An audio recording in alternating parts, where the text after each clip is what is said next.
నువ్వు బటన్ నొక్కింది ఎంత, నువ్వు బొక్కింది ఎంత, నీ ఇక్కడ చూసి పద్మావతి అని ఒక ఎమ్మెల్యేని పెట్టుకొని ఎంత అరాచకాలు చేసి ఎన్ని బటన్లు నొక్కారో సమాధానం చెప్పమని సవాలు విసురుతున్నా. వాస్తవాలని మీ ఇంట్లో మాట్లాడండి.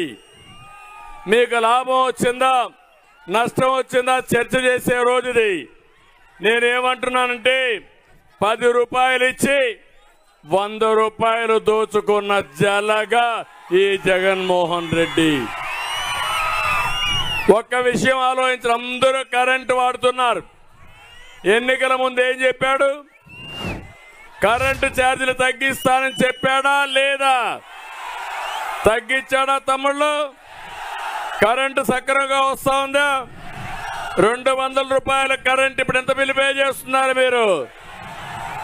1000 రూపాయలు అవునా కాదా? అంటే 5 రెట్లు పెంచేసి నేనేదో బటన్ నొక్కానంటాడు.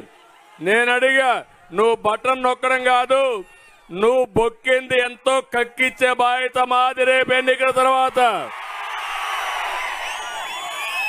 ఒక్క కరెంటు ఛార్జీలే కాదు, పెట్రోల్ డీజిల్ పెరిగిందా లేదా అని మిమ్మల్ని అడుగుతున్నా. ఆర్టీసీ రేట్లు పెరిగాయా లేదని మిమ్మల్ని అడుగుతున్నా. చెత్త మీద కూడా పన్నేసిన చెత్త ముఖ్యమంత్రి ఎవరు? పన్నుల భారం. కడాన మీరు ఆలోచిస్తే మా తమ్ముళ్ళు ఇక్కడ కొంతమంది మందుబాబులు కూడా ఉంటారు. మిమ్మల్ని కూడా వదిలిపెట్టలా.